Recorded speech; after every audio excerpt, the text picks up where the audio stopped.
아버지에게 상장 주식 하나가 있었어요. 근데 그게 5천만 원짜리가 15억 원이 됐어. 근데 그걸 신고 안 하다 보니까 그에 따른 가산세만 5천만 원이 나왔다. 안 내도 되는 세금이었죠. 그래서 이걸 어떻게 준비해야 되는지 돈 한 푼도 안 들이고 영원으로 혼자서 줘야 하는 방법을 시원하게 알려드리겠습니다. 이 영상 보시면 오늘 기본으로 3천만 원 아끼는 겁니다. 절세는 염지훈. 한 의뢰인으로부터 전화가 왔어요. 이분이 아버님이 약 1년 전쯤에 돌아가셨는데 갑자기 세무서에서 1억 3천만 원짜리 고지서가 날라왔대요. 그래서 제가 이게 뭐예요? 상속세 신고 안 하셨어요? 이렇게 물어봤더니 상속세 신고를 안 하셨어요. 근데 왜 안 하셨어요? 자료가 몰라서. 즉 얼마나 재산이 있는지 몰랐고 얼마 안 되실 줄 알고 이 정도면 세금 안 나오겠지라고 안 했는데 자그마치 가산세만 3천만 원이 나온 거죠. 그래서 참 안타까웠고 제가 그래서 가산세가 정말 아깝다. 원래 내야 될 1억은 어쩔 수 없지만 그렇게 해서 어쩔 수 없이 제가 내게끔 해드렸고, 근데 우리 구독자분들 제가 한번 여쭤볼게요. 문PD, 부모님 재산 얼마인지 혹시 알아요? 모르겠는데요. 모르죠. 우리 채쌤, 부모님 보험, 주식, 차용 이런 거 있는지 알아요? 모르죠. 대답 못 하신 분들은 아까 그 의뢰인분처럼 가산세가 나오는 겁니다. 정말 안타까워요. 그래서 이걸 어떻게 준비해야 되는지 돈 한 푼도 안 들이고 영원으로 혼자서 줘야 하는 방법을 시원하게 알려드리겠습니다. 이 영상 보시면 오늘 기본으로 3천만 원 아끼는 겁니다. 안녕하세요. 국세청에서 22년 근무한 해결사 세무사 염지훈입니다. 오늘 또 정말 좋은 정보 알려드릴 테니까 좋아요, 구독 눌러주시고 주변에 좋은 분들께 공유해주세요. 여러분, 저는 사실 제 재산도 얼마인지 몰라요. 예금이 또 워낙 계좌가 여러 개 있고 그리고 안 쓰는 계좌도 많고 하니까 돈이 많아서가 아니라 소소한 금액들이 묻혀 있는 게 많죠. 국내 은행 등의 휴면 계좌에 방치된 돈이 무려 얼마? 놀라지 마세요. 17조 9천억 원이래요. 2023년 기준. 우리도요, 통장에 묵힌 돈이 이렇게 많아요. 근데 부모님 없을까요? 부모님도 있으시겠죠. 자, 부모님 재산 얼마 있는지 정확하게 아는 사람. 문PD 알아요 꼭? 모르겠어요. 통장에 얼마 있으실 것 같고 보험도 뭐 있으실 것 같고. 다 모르잖아요. 우리가 부모님 재산 얼마 있는지. 그래서 제가 옛날에 세무서에서 이런 것까지 본 적이 있어요. 상속세 신고를 하고 세무조사를 받는데 이분은 부모님 재산을 정확하게 조회 안 한 거예요. 근데 아버지가 주로 쓰는 계좌, 부동산 이런 것들만 넣고 신고를 했는데 아버지에게 상장 주식 하나가 있었어요. 근데 그게 아버지가 월급쟁이였으니까 얼마 안 될 줄 알고 주식을 산지도 몰랐죠. 근데 그게 5천만 원짜리가 15억 원이 됐어. 근데 그걸 신고 안 하다 보니까 그에 따른 가산세만 5천만 원이 나왔다. 안 내도 되는 세금이었죠. 근데 가산세 5천만 원 내고 지금 얼마를 찾았죠? 15억이죠. 좋은 것 같은데. 좋은 건데 이거는 회피한데 어떤 경우에는 돈을 실제로 받지도 못하는 아버지의 채권 이런 것들은 돈은 받지도 못하면서 세금만 더 내는 이런 불행한 경우도 곳곳에 있습니다. 자, 우리가 부동산도 누락될 수 있어요. 저는 아버님 부동산을 다 알고 있다고 생각하죠. 자, 부모님이 돌아가시면 먼저 장례를 잘 치러야죠. 장례를 치르고 그 다음에 한 달 내에 사망신고를 합니다. 사망신고를 하면서 우리가 해야 될 거, 구청이나 주민센터에서 안심상속 원스톱 서비스를 신청할 수 있어요. 여러분들 들어보셨어요? 안심상속 원스톱 서비스? 네. 내용을 받아본다면 아까처럼 예금을 누락한다든가 주식을 누락한다든가 부동산을 누락할 가능성이 거의 없어지죠. 이 안심상속 원스톱 서비스를 신청하면 부동산, 예금, 주식, 보험, 대출, 자동차 등등등이 보유 내역이 조회가 되니까 얼마나 좋아요. 실수할 확률을 뚝 떨어뜨리는 거죠. 이건 얼마예요? 이거 아까 말씀드렸는데 빵원입니다. 빵원. 너무 좋죠. 이게 국가에서 세금을 걷어서 이런 서비스를 제공하고 있습니다. 그래서 저희가 영상 말미에 안심상속 원스톱 서비스를 신청하는 방법 알려드리겠습니다. 그 자료가 회신되면 누락된 자료가 없는지 또 확인해야 됩니다. 상속세 신고를 위해서 꼭 필요한 자료들을 저희가 정리해서 보여드렸는데 지금 화면에 보이실 거예요. 이렇게 보여드렸고 저희가 몇 가지만 한번 좀 부연 설명을 해볼게요. 상속재산 중에 가장 큰 비중을 차지하고 금액이 큰 거 바로 이 부동산이죠. 10년 이내에 양도한 부동산이 있는지도 체크해 봐야 돼요. 왜냐하면 아버지가 현재 가지고 있는 재산은 당연히 신고에 넣어야 되고요. 10년 이내에 큰 금액의 부동산이 매각이 됐다면 그 돈을 어디다 썼는지도 우리 세무조사 과정에서 반드시 물어볼 거거든요. 따라서 부동산의 현재의 부동산과 과거 10년 이내에 양도한 부동산이 있다면 그 양도대금, 그에 대한 소명 내용도 준비하셔야 됩니다. 자, 두 번째는요, 예금입니다. 두 번째로 많은 부분을 하는 게 바로 이 예금인데요. 예금은 상속 개시일, 바로 그 당일자로 조회한 잔액증명서를 필요로 하고요. 그다음에 주식은 그 종목별 보유 명세를 우리가 준비를 해야 돼요. 그것도 물론 증권회사가 요청하면 받을 수 있죠. 10년간의 입출금 거래 내역이 필요합니다. 2년 내에 추정상속재산에 걸리는 그 2년 내뿐만이 아니라 2년부터 10년 그 기간을 출금액을 중심으로 세무서에서 엄격하게 분석하니까 우리가 미리 혹시 사전증여가 있는지 검토할 필요가 있습니다. 그리고 중요한 게 이 사전증여죠. 사전증여는 결정내역 조회, 우리가 수중인 기준으로 상속인 기준으로 사전증여 한 거를 조회할 수 있다. 뭘 기준으로? 세무서에 신고되거나 세무서에서 결정한 거 기준으로 조회할 수 있다. 근데요, 우리가 모두 다 신고하진 않잖아요. 신고 안 한 건 어디서 나온다? 이 예금, 10년간의 예금 거래를 세무서에서 조사하면서 이후에 우리가 신고하지 않았지만 상속세 조사를 하면서 또한 이 사전증여가 나올 수 있다. 그리고 이 보험금이죠. 이 보험금은 제가 지난주에 말씀드렸던 것처럼 보험 증권과 그 납입 내역 그리고 그 지급 내역을 우리가 확인을 해서 얼마를 상속재산에 넣을 건지 보고 준비를 해야 됩니다. 부동산 팔면은 증빙을 해야 된다고 하셨잖아요. 소액 부동산도 다 증빙해야 돼요? 10년 이내에 우리가 입출금 거래 내역을 다 본단 말이에요. 그건 입금이죠. 그 부동산 매매 대금이 예를 들면 1억이 아버지 계좌에 들어왔어요. 근데 10년 이내에 그 돈이 출금이 됐어요. 즉 출금 기준으로. 근데 그게 매각된 금액이 그대로 들어와서 아버지의 통장에 계속 있다면 소명할 필요가 없겠죠. 그거를 양도세를 낼 거고 빚을 갚고 이렇게 큰 돈이 나갔다면 그거 혹시 사전증여가 아닌지 세무서에서는 조사를 좀 세게 합니다. 자, 이렇게 안심상속 원스톱 서비스 또는 내가 찾은 자료를 가지고 그 자료를 다 모았어요. 그러면 이렇게 자료가 오면 중요한 쟁점사항 및 고려사항이 몇 개 있죠. 제가 지금 하단에 박스로 노출되는데, 자, 이 중에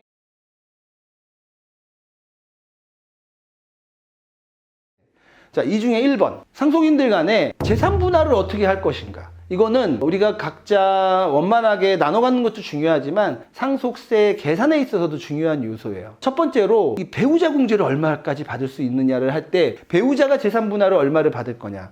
그게 하나의 핵심 사항이 될 수 있고요. 두 번째는 동거주택 상속공제의 대상이 되는 그 사람이 주택을 6억까지는 공제받을 수 있죠. 그런 사람이 있다면 그 주택은 그 동거주택 상속공제를 받을 수 있는 사람한테 줘야 전체적인 세금을 아낄 수 있다. 또 제가 옛날에 영상에 찍었는데 무주택자가 주택을 상속받으면 그 무주택자가 주된 상속인이 된다면 취득세 약 2%를 아낄 수 있으니 재산을 분할할 때는 이러한 여러 가지를 고려하고 나서 재산 분할을 결정해야 될 겁니다. 자, 두 번째는 부동산 평가입니다. 우리가 상속재산 중에 가장 큰 금액을 차지하고 어떤 분들은 부동산만 있는 분들도 있어요. 이런 부동산을 평가할 때 평가 순서가 있죠. 부동산을 평가할 때는 그 당해 재산 아버님이 상속해준 그 부동산이 상속 개시를 기준으로 전 6개월, 후 6개월 안에 혹시 매매된 적이 있는지. 그게 1번입니다. 근데 이런 경우 별로 없죠. 거의 없는데 혹시 상속 개시일로부터 6개월 이내에 상속세 낼 돈이 없어서 파는 경우가 있죠. 그럼 이게 만약에 10억이다. 10억에 팔렸다. 그럼 그 10억이 이 상속 부동산의 평가액이라는 거죠. 근데 이게 없는 경우가 대부분입니다. 두 번째는 감정평가액입니다. 이 부동산을 감정평가를 받았다면 그 가액이 이 부동산의 시가가 되죠. 그래서 가액을 잘 모르시는 분들은 감정평가를 받아버리고 그걸로 신고하는 게 일반적인 모습이죠. 근데 이 감정평가를 받기 전에 하나 생각해야 될 게 있어요. 이 부동산에 유사매매 사례가액이라는 게 있는지 없는지를 먼저 보는 거죠. 유사매매 사례가액이 뭐냐면요. 아파트의 경우가 일반적인데 내 부동산의 기준 시가의 5% 이내에 있고 또한 면적도 내 부동산의 면적의 5% 이내에 있는 그 부동산의 실제 거래 가액이 있다면 그 가액을 시가로 한다. 이런 규정이죠. 근데 감정평가를 받아버리면 감정평가가 우선하죠. 이게 없으면 유사매매 사례가액이에요. 그래서 실무에서는 어떻게 하냐. 먼저 감정평가를 받기 전에 유사매매 사례가액이 있는지 조회를 하죠. 있는지 조회를 했는데 이게 너무 높아. 이때 좀 돌발적으로 높은 가격이었어. 그러면 감정평가를 통해서 조금 낮출 수 있죠. 그리고 얘도 없고 얘도 없으면 뭐죠? 기준시가로 신고할 수 있죠. 아파트의 경우에는 요즘 많이 기준시가가 올라왔지만 실제 거래가액의 약 70% 수준에서 기준시가가 형성이 된다. 이 4개 중에 가장 낮을 수 있는 그 가격 뭘까요? 기준시가요. 기준시가죠. 근데 아무나 기준시가를 쓸 수 없다. 뭐 한 1000세대, 500세대만 넘어도 이 유사매매 사례가액이 있을 수 있기 때문에 실무적으로는 1번, 3번 체크하고 이게 너무 높으면 감정평가를 받는다. 이것도 없으면 기준시가로 신고할 수도 있다. 그러나 이 유사매매 사례가액이 좀 이따 우리 최승혁 세무사님께서 보여주시겠지만 조회를 했을 때 실제 거래가액이 조회되는 데는 약 한 2개월 정도 느려요. 그렇기 때문에 이 유사매매 사례가액이 있는지 없는지는 전문가와 반드시 상의를 해서 철저하게 보고 판단하셔야 될 겁니다. 무작정 기준시가로 가면 세금 많이 나올 수 있습니다. 근데 유사매매 사례가 네. 만약에 없다고 네. 확신이 들면 안 받아도 되는 거죠. 네. 4번으로 가야겠네요. 그러니까 요 유사매매 사례가액이 있는지 없는지는 국세청 홈페이지도 활용하고요. 홈택스도 활용하고 인근에 공인중개사무실에 또 물어도 봐야 되고 있는지 없는지 좀 철저하게 봐야 됩니다. 그리고 제가 아까 유사매매 사례가액 뭐라고 그랬죠? 무조건 거래된다고 다 그 단지에 있는 거 무조건 다 아니에요. 면적가, 기준시가가 둘 다 5% 범주 내에 들어와야 된다는 거죠. 그리고 전 6개월, 그 다음에 후 6개월인데 중간에 만약에 상속세 신고가 이루어진다면 신고일까지의 유사매매 사례가액이죠. 근데 2번 감정평가요. 네. 또 돈이 들어가잖아요. 그게 또 꽤 비싼 걸로 알고 있는데 그래서 감정평가 공제를 500만 원까지 가세표준에서 공제를 해줍니다. 2번하고 3번하고 세액 차이가 커요? 세액이 좀 줄어들 수 있죠. 그러니까 유사매매 사례가액이 예를 들면 12억으로 나와 있는데 감정평가를 통해서 11억 5천으로 5천만 원을 낮출 수 있다면 유효세율 30% 적용하면 1,500만 원을 아낄 수 있죠. 근데 감정평가 얼마? 500만 원 쓰고 1,500만 원 아낄 수 있다면 그러면 필요할 때는 감정평가 받아야죠. 사례가액이 6개월 정도 늦다고 하셨는데요. 중개소에서 거래가 됐다는 첩보를 들었어요. 그러면 상속세를 빨리 신고하는 게 유리한가요? 계약일이 중요하거든요. 부동산 계약서를 쓰고 30일 이내에 그 거래가액을 국토부에 신고하게끔 돼 있는데 그 사이에 내가 상속세 신고를 하면 어떻게 될까요? 계약일 다음이잖아요. 그렇기 때문에 이 기준시가로 가는 건 그야말로 좀 위험할 수 있다. 그래서 사람들이 많이 감정평가로 가는 거죠. 근데 여기가 진짜 거래가 없어. 한 1년, 2년 동안 특히 그 평수, 예를 들면 71평인데 그 아파트에 71평은 10세대밖에 없어. 그 10세대 물어보면 되잖아요. 등기부 다 띄워봐도 되지. 그런 확실하다. 기준시가 갈 수 있는 거죠. 자, 세 번째는 주요 고려사항으로 이제 채권 및 채무인데요. 돌아가신 분에게 채권, 받을 돈이 있고 채무, 줘야 될 돈이 있는 경우가 있어요. 근데 이거를 어디를 보면 알 수 있냐면 주로 부모님의 통장의 10년 거래 내역을 보면 알 수 있다는 거죠. 한 1,000만 원 이상의 내역을 쭉 살펴보니까 알 수 없는 사람한테 돈이 갔다. 아무리 찾아봐도 이 돈이 뭔지 모르겠다. 근데 이게 채권인지 채무인지를 알려면 아버지의 핸드폰이나 이메일이나 아버지가 주로 이제 소통했던 창구, 그게 카톡이나 이런 것들을 보면서 그 사람하고의 대화 내용, 이런 것들을 찾아보면 될 것 같아요. 그리고 아버지 금고에 차용증이나 이런 게 있는지를 확인해서 채권이라면 누락하지 않고 신고해야 되고 채무라면 우리가 가세표준에서 차감시켜야죠. 특히 이 채권, 만약에 그런 채권이 있다면 끝까지 아버지의 그 소중한 돈을 찾아내야죠. 네 번째는요, 아까도 말씀드렸는데 사전증여. 세무조사의 핵심이죠. 세무조사를 통해서 세무서에서 얻고자 하는 거는 이 계좌를 철저히 검토해서 사전증여가 있는지, 그리고 상속인이 혹시 부동산을 10년 중에 취득한 게 있다면 그 부동산 취득자금, 그게 뭔지, 전세를 올려갔다? 그랬을 때 그 상속인들의 전세자금, 부동산자금 출처가 뭔지, 그게 바로 사전증여죠. 요거 꼼꼼하게 봅니다. 자, 이렇게 재산, 채무, 공과금, 장례비 이런 것들이 다 파악이 된다면 그 다음은 내가 받을 수 있는 공제 금액이 얼마인지 또 확인해 봐야 합니다. 짧게 설명해 놓은 그 공제 내역에 대해서 박스로 지금 보이실 겁니다. 자, 그 중에 제일 큰 공제라고 할 수 있죠. 우리가 가업상속 공제 이런 것들 빼고 중상층 사람들께서 가장 많이 받을 수 있는 공제, 그게 바로 배우자 공제죠. 배우자 공제를 받으려면 제일 먼저 요건 어떻게 해야 되죠? 배우자가 있어야 됩니다. 배우자만 있으면, 배우자가 없이 혼자 돌아가시면 공제를 하나도 못 받죠. 근데 이 배우자가 살아있다는 그 사실 하나만으로 최소 5억에서 최대 얼마? 30억까지 받을 수 있습니다. 제가 문제 하나 낼게요. 배우자가 살아있어. 근데 돌아가신 남편이 만약에 50억이 있다면 그럼 배우자 공제 얼마까지 받을 수 있는 거예요? 아까 한도 30억이라고 하셨으니까 30억까지 받을 수 있는 거 아니에요? 그렇지요. 최대 30억. 저는 옛날에 이걸 어떻게 알아들었냐면 재산이 50억이면 남아있는 배우자가 한 명이라도 있으면 한 명이죠.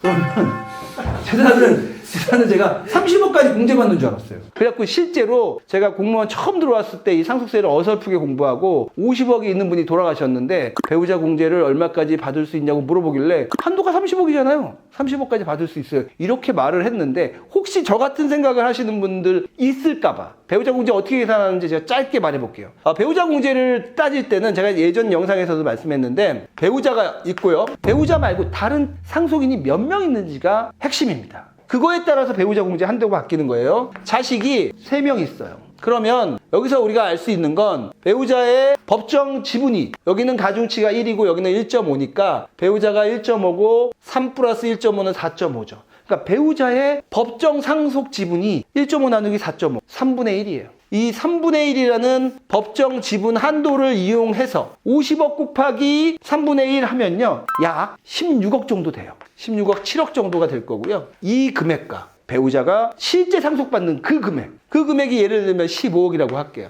이 두 금액 중에서 작은 금액, 그게 상속공제 금액이죠. 근데 제가 그것도 모르고 예전에 누가 저한테 물어보는데 30억까지 배우자 공제가 될걸요? 약 한 20년 전에 그렇게 대답한 적이 있어요. 이 한도 5억하고 30억 그것만 기억하시면 안 되고요. 배우자의 법정 지분과 실제 상속받는 그 금액 중에 작은 금액. 근데 이 금액이 만약에 35억이다. 그럼 어떻게 되죠? 30억까지 되는 거죠. 그러니까 알아야 될 게 되게 많아요. 그래서 배우자 공제는 이것 또한 세무사하고 반드시 상의하고 배우자가 얼마를 상속받은지 결정할 때 잘 활용하시면 좋을 것 같아요. 자, 그 다음은 금융재산 공제인데요. 여러 가지 공제 중에서 여러분들이 좀 알았으면 좋겠다는 금융재산 공제에 대해서 말씀드리겠습니다. 금융재산이 뭐가 있을까요? 예금이요. 예금, 주식이요. 주식, 펀드. 펀드도 금융재산이죠. 또 보험도 있어요. 어떤 분들 보험도 되나요? 이렇게 얘기하시는데 제가 상속세 신고 많이 하다 보니까 보험도 되더라고요. 근데 이 금융재산 공제에서의 이 금융재산 부채는 어떻게 하냐 이거지. 부채.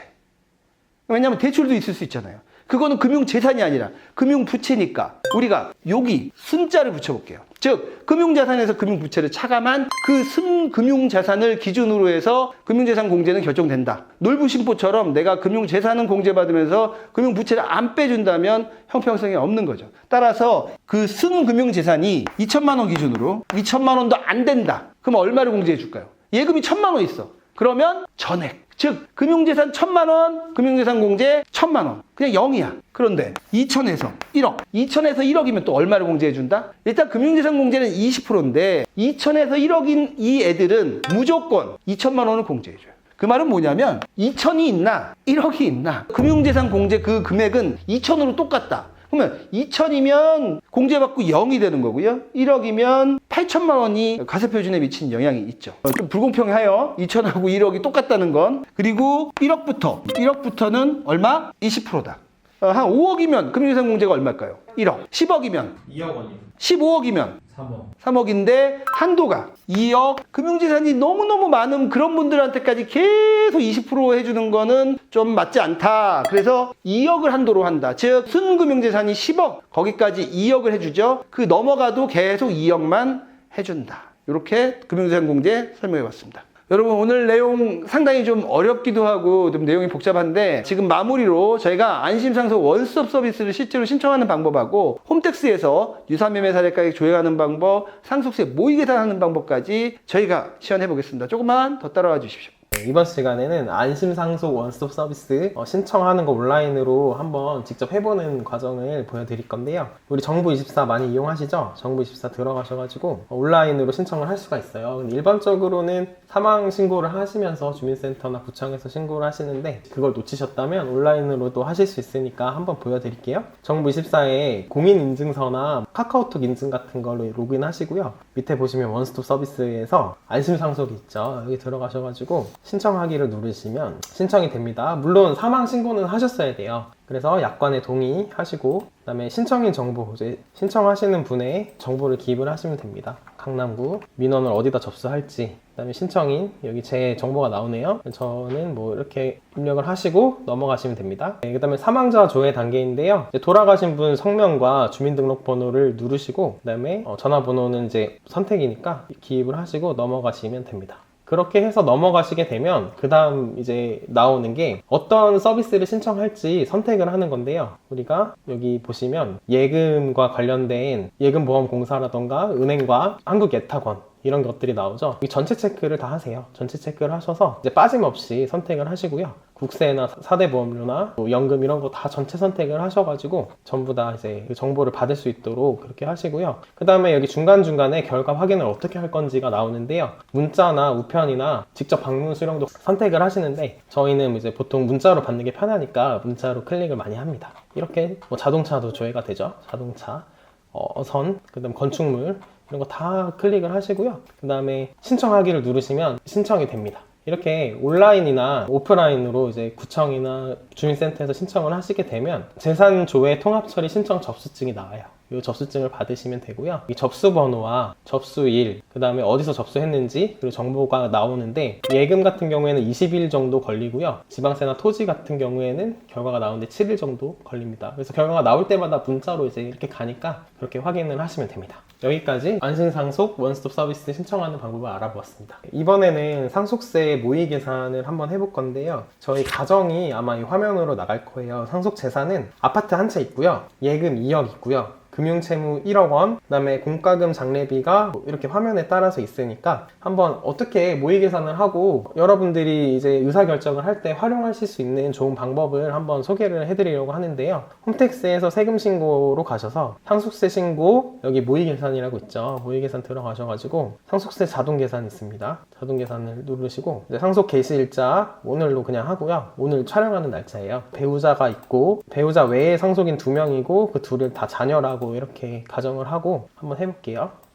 다음을 누르시고 이 화면은 상속 재산을 넣는 화면이에요. 저희 아파트 있으니까 상속 재산, 상속인, 그 다음에 공동주택으로 하고요. 다음을 누르시고 유사 매매 사례가액을 한번 조회를 해볼 건데 요건 이제 실제로 매매 사실이 있는 경우 체크를 하는 거고요. 감정평가를 받은 경우 체크를 하는 것이고요. 그 다음에 수용이나 경매가 있으면 여기 체크를 하는 건데 저희는 유사 매매 사례가액이 있다고 가정을 하고 여기 한번 검색을 해볼게요. 이렇게 화면이 나오는데 그 검색하고자 하는 물건지 주소를 기입을 하시면 됩니다. 한번 이거는 예를 들어서 그냥 아무 아파트나 한번 조회를 해본 건데요. 저희가 이게 상속받는 아파트라고 가정을 하고 여기 매매 사례가액으로 25억 원이 나오죠. 이걸 선택을 하시게 되면 이 금액이 들어가고요. 다음을 누르시면 이렇게 한 번 더 그 주소를 기입을 해야 됩니다. 부동산 소재지 주소를 기입을 하시고요. 그 다음에 면적도 기입을 해주시고 넘어가시면 이 상속재산 하나가 등록이 된 거예요. 이제 아파트가 등록이 된 거고 추가로 이제 저희 예금도 있으니까 기타재산 다음 넘어가고 기타재산에서 이제 예금을 클릭을 하시고 어떤 은행인지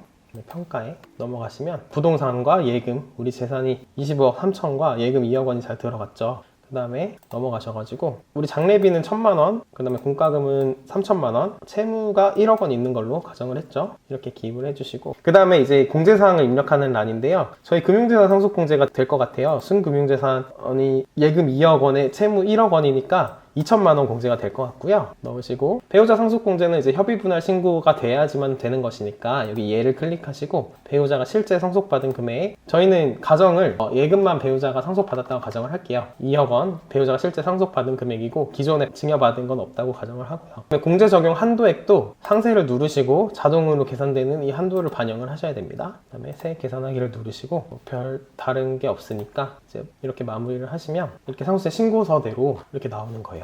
과세가액과 그 다음에 상속공제와 과표와 세율에 대해서 저희가 지금 납부할 세액이 4억 5천만 원으로 계산된 걸 볼 수 있습니다. 이렇게 여러 가지 재산과 누구에게 분배를 할 건지 배우자가 얼마를 받을 건지들을 한번 직접 모의 계산을 해보시면서 의사결정에 활용을 하시면 좋을 것 같아요. 네, 여기까지 상속세 신고를 같이 한번 해봤습니다. 절세는 염지훈.